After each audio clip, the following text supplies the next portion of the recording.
To access the filter, first open the hood. The cabin air filter is located here, under the passenger side cowling.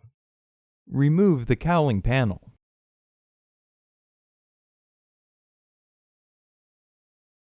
Open the filter housing.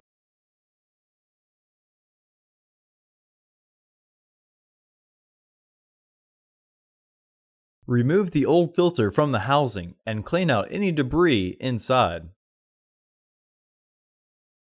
Insert your new filter into the housing, with its airflow indicating arrow pointing towards the back of the car.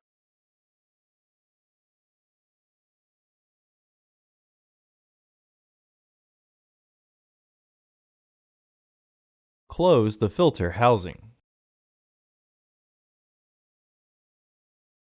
Reinstall the cowling panel.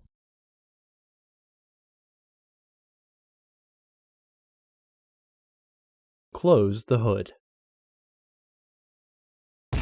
Order your parts today at Filterheads.com.